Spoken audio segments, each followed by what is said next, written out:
सैयद अदनान। नाज़रीन, इलेक्शन गुजर गए और बात करेंगे आज हम इलेक्शन के हवाले से हार जीत के, जो लोग इस वक्त हार चुके हैं उम्मीदवार उन पर भी और जो जीते हैं उन पर। इसके लिए मैंने आज दावत दी है ख़ास तौर पर जंग के हलकों पर बात करने के लिए कि मखदूम फैसल सालेह हयात साहब के हलके पे बात करेंगे कि उनकी हार की वजूहात क्या है। तो इसके लिए मैंने दावत दी है साबिक चेयरमैन रहे हैं जंग में सैयद फ़ारूक हसनैन बुखारी साहब, और बल्दियात इत्तेहाद एक दौर में कायम हुआ है और ये उसके बानियों में शामिल होते हैं। तो इन्हें अपने प्रोग्राम में खुश आमदीद कहता हूँ। अस्सलाम वालेकुम। वालेकुम सलाम जी, कैसे हैं आप? खैरियत से हैं? बहुत शुक्र सर, आपका पीटीआई से भी बड़ा गहरा ताल्लुक रहा जनाब, उस पर भी बात करेंगे। जी हाजिर है जनाब। अब आपके वो इसमें आ गए हैं, एक दरगाह में आ गए हैं, तो आप जो पूछेंगे आप बताने के लिए। अच्छा, पहले तो ये बताएं कि 2018 के जो इलेक्शन हुए थे क्या वो फेयर हुए थे? देखिए जी, पाकिस्तान की जो सियासत है वो उसको आप मेरे से ज़्यादा बेहतर समझते हैं और पूरी दुनिया समझती है कि उसका क्या लेवल है या किस तरह वो होता है। अब मैं अगर उसकी गहराई में जाऊंगा तो वो मेरा नहीं ख्याल के मुनासिब। यस नो में जाएं तो फिर क्या जवाब? उसमें परसेंटेज पे आ जाता है। मैं नहीं समझता इसकी परसेंटेज फिक्स करना भी कोई जो है ना वो एग्जैक्ट नहीं हो सकता, क्योंकि हर एक हल्के के मुताबिक उसके फैसले होते हैं। जिस तरह आपके इस 2023 के जो हमारा हल्का है उसका जो फैसला है वो इंतहाई अजीब है, और उस पर जिनकी नज़रें थी या जिन्होंने उस पर जो इकदाम किए वो हो सकता है बाकी हल्कों पे ना हुए हों, तो इसलिए हर हल्के पे इस तरह बात करना वो मौजूद नहीं होगा। अच्छा, फिर बात करेंगे कि आप तो पीटीआई में थे, पीटीआई आपने छोड़ दी जी, इसकी वजूहत है? इसकी वजूहत बहुत वाज़ेह और नुमायाँ हैं। सबसे पहली रीज़न जो है वो ये है कि उस जमात में पहले नंबर पर कोई एक्नॉलेजमेंट नहीं।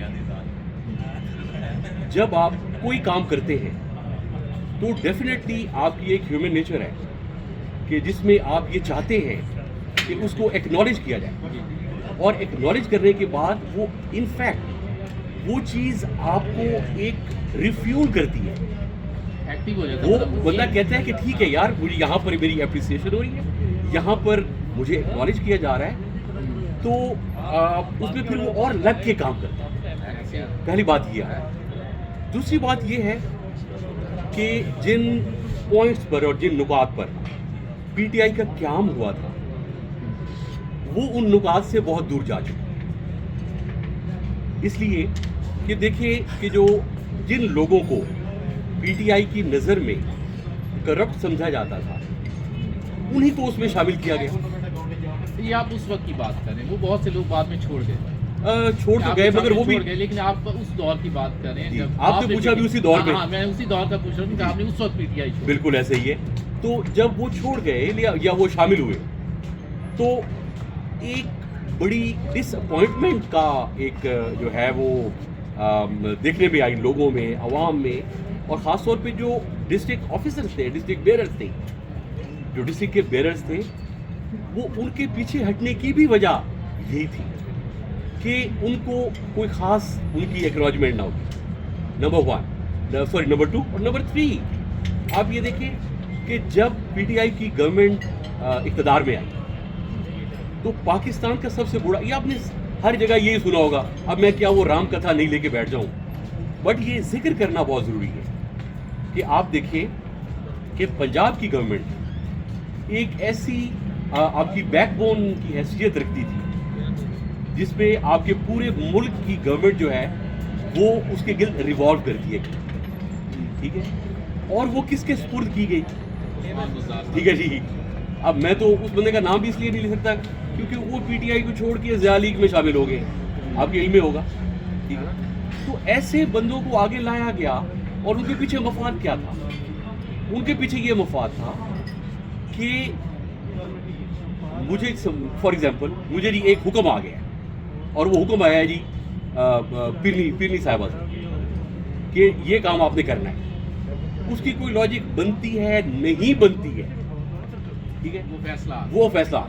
अच्छा, अब वो पीरनी साहब माजरत के साथ जो उनकी मिसेस थी, इस हद तक खबरें हैं कि हर शाम तकरीबन उनको एक मिल जाता था, एक मैसेज मिल जाता था कि कल ये होना है, और वो उसी रात या सुबह में वज़ीर आज़म साहब को बता देती थी कि ये होना है, और वो हो जाता था جس سے وہ وزیر اعظم صاحب کی جو عقیدت تھی اپنی بیگم کے ساتھ زیادہ وہ مزید بڑھتی گئی. اب یہ بتائیے یہ پورا ایک چینل چلتا تھا اور اس چینل کو نہ سمجھا گیا, اور میں کہتا ہوں کہ بالکل جو ہے نا جی وہ درگور ہو گئی ان باتوں کی وجہ سے. انہی باتوں کو دیکھتے ہوئے آپ جیسے لوگ جو اجتماع سے سائڈ گئے, بالکل ایگزیکٹلی. اس پہ آپ کو کبھی کوئی پچھتاوا ہوا ہے کہ آپ نے چھوڑی, اچھا فیصلہ تھا, یا اب ایسا لگتا ہے کہ غلطی کر؟ دیکھیں جی, پچھتاوا تب ہوتا ہے کہ جب آپ کو کسی چیز کا کوئی کہیں سے پتہ چلے. نہ ہمارا ان کو پہلے کبھی پتہ تھا اور نہ بعد میں ان کو کبھی پتہ چلا.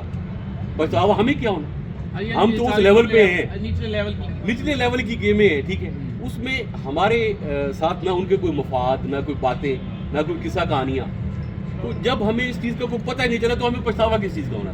یہ آپ کی بات بھی ٹھیک ہے, جب آپ کو اوپر پہنچنے ہی نہیں دیا نہیں پہنچنے تو دیتے, پھر بالکل اس نو میں رکاوٹیں رہی. جی. اس وجہ سے آپ جیسے لوگ جو پڑھے لکھے لوگ تھے اور جو پولیٹیکلی ورک کر رہے تھے اس وقت وہ سائڈ پر. ایگزیکٹلی. آپ بات کرتے ہیں 2024 کے موجودہ الیکشن, بالکل ایسے ہی. کہوں گا کہ اب آپ کس پارٹی کی ہیں, پہلا سوال تو یہ ہے, پھر اس کے بعد میں سمجھتا ہوں جی, بالکل آپ درست فرما رہے ہیں. میں دیکھیں جو ہمارے حلقے کی صورتحال تھی اس میں جب مخدوم صاحب کی بات آ گئی, کیونکہ ان کے ساتھ جو ہمارا الحاق ہے وہ اتنا مضبوط الحاق کہ اس کے بعد کسی بھی پارٹی کی بات کرنا جو ہے اس کا جواز نہیں بنتا. وہ جو فیصلہ کرے, ہمارا فیصلہ ان تک ہے کہ ہم انہیں نہیں چھوڑیں گے یا ہم نے انہیں نہیں چھوڑا. اگلا جو وہ فیصلہ کرے وہ آپ ڈائریکٹ ان سے پوچھ سکتے ہیں, ہم ان سے نہیں پوچھ سکتے. لیکن آپ کی ہی فیملی میں سے کچھ لوگ دوسری پارٹی میں اس پہ بھی میں بات کروں گا, کیونکہ آپ نے ایک ایونٹ آرگنائز کیا تو دوسرے تیسرے دن ایک اور ایونٹ وہیں آرگنائز کیا. یہ آپ نے بہت, یہ کیا ہوا تھا اچانک, دیکھیے جی بات, آپ کو ہی چھوڑ دیا. دیکھیں جی ہم 3 جو گھر ہیں نا, ہماری فیملی کے 3 گھر ہیں. ان 3 گھروں میں دیکھیے اب 3 گھروں میں سے میجورٹی کا ڈیسیژن ہونا چاہیے. جی میجورٹی کا ڈیسیژن ہونا چاہیے نا, کہ اگر 2 گھر جو ایک فیصلہ کر دیں, تیسرے گھر کو اگر وہ اتفاق چاہتے ہیں تو پھر ان کو چاہیے کہ وہ 2 گھروں کا فیصلہ مانے اور وہ ہمارے ساتھ چل پڑے. ہم 2 گھروں کا یہ فیصلہ تھا کہ ہم نے, کیونکہ پہلے مخدوم صاحب کو کبھی سپورٹ نہیں کیا ہے, پہلے ہم بیگم عابدہ حسین صاحبہ کی طرف تھے, مگر جب سے وہ پسے پشت گئی ہیں سیاست سے, انہوں نے سیاست چھوڑی ہے, تو اس کے بعد مخدوم صاحب کا یہ پہلا وقت تھا جب انہوں ہمارے حلقے میں آئے. تو پھر سپورٹ بنتی تھی, تو پھر ہمارے اوورآل سپورٹ سادات کے علاوہ میں آپ کو بتاؤں جی کہ سادات اور برادری کے علاوہ میں ذاتی طور پر یہ سمجھتا ہوں کہ جو مخدوم صاحب کا ایک قد ہے, سیاسی قد, وہ اتنا ہے کہ ان کے مقابلے میں کسی کو پلڑے میں ڈالنا وہ جائز نہیں ہے. اچھا, لیکن یہ ہوا کیا, آپ کو کیا لگتا ہے کہ مخدوم صاحب کی ہار کی کیا وجہ ہے؟ آپ انہیں کہہ رہے ہیں کہ ان کا سیاسی قد بڑا, میں نے بھی کہا ہے, میں نے بھی بلاگ کیے ہیں, پروگرامز کیے ہیں, مجھے بھی یہی ہے کہ مخدوم صاحب کا سیاسی قد بہتر ہے نسبتاً. تو آپ یہ کیا نسبتاً نہیں, یقیناً اور بہت سارا. آپ یہ بتائیں کہ ہار کی وجوہات کیا بنی, اس پہ آپ کا بھی میں رائے لوں گا, پھر میں جو پبلک نے اس پہ دی رائے اس پہ بھی بات. دیکھیے عدنان بھائی, بات یہ ہے کہ انتخابات سے پہلے ایک بہت بڑا قدم مخدوم صاحب نے اٹھایا جماعت کی تبدیلی کا. جی بالکل بالکل واضح ہے. تو اس جماعت کی تبدیلی کے فیصلے پر جہاں پر آپ کی حلقے میں کچھ مخالفت بڑھی, وہیں پر میرے پاس شواہد موجود ہیں کہ کافی وسیع پیمانے پر اور سمجھیں کہ صوبے میں یا ایون ملک میں اس حلقے کو بطور خاص ٹارگٹ کیا پارٹی چھوڑنے کی کہیں نہ کہیں بنیاد پر.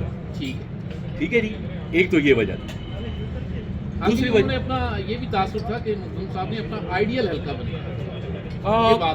جب تک آئیڈیل حلقہ تھا اس وقت تک ان کی غالباً سیاسی جماعت تبدیل نہیں ہوئی.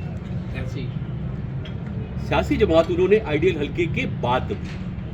हल्का किसी से बनवाया आइडियाज और नहीं नहीं वे अब इस तरह ना करें। ये भी है ना, ये बात भी है। तो कहने का मकसद है कि जब वो ये एक इख्तलाफ शुरू हुआ कि उन्होंने हल्का बनवा लिया और वो सारा उनका सब ठीक हो गया, ज़ाहिर बात है जी। देखें हल्के में इनकी ये कोशिश थी कि ये फला इलाका हो, उनकी कोशिश थी कि वो इलाका हो, तो उसमें इलेक्शन कमीशन ने जो वायबल समझा वो बेहतर फैसला उन्होंने किया। ठीक है। अब एक वजह यानी ये सामने आ रही है पार्टी तब्दील करने की आपकी नज़र में। बिल्कुल बिल्कुल ऐसा ही है। दूसरा ये है जी कि जो पीटीआई, एक मैं ख़ास तौर पे कहूँगा, एक वो जमात जिसने घर घर में तफरीक पैदा की है, और मैं आपको इसका थोड़ा सा पस मंजर भी बताऊँ। आपने बड़ा फिक्र इस्तेमाल किया, तफरीक पैदा की। मैं ये कहूँगा कि घर घर में वोटर पैदा की।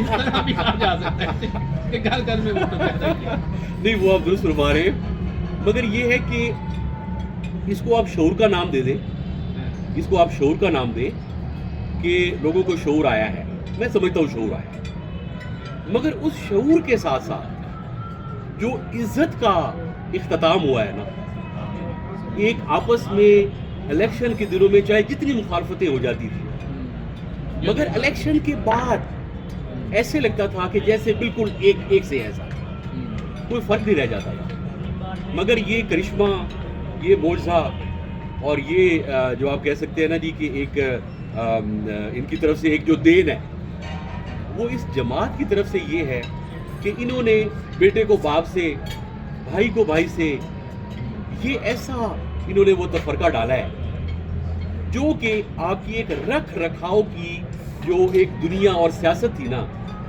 उसको इन्होंने छोड़ दिया। और यही वजह बनी कि उसमें जब उन्होंने फैसला कर लिया जी कि हम आपको जो है वो इसमें आपके साथ नहीं हो सकते, क्योंकि इसकी जगह पर आप तो हमारे चचा हैं। जी, लेकिन इस फैसले में साथ नहीं, आप हमारे चचा हैं, मगर इस मौके पर अगर हमारे वालिद साहब ही होते तो हम शायद उनको भी बात करते। इस बात का मुझे दुख है और बेइंतहा दुख है कि उन्होंने ऐसा कहा तो क्यों। यहाँ लेंगे जी एक ब्रेक, और ब्रेक के बाद फिर वापस आएंगे, शाह साहब से सच्ची और खरी बातें जानने की कोशिश करेंगे।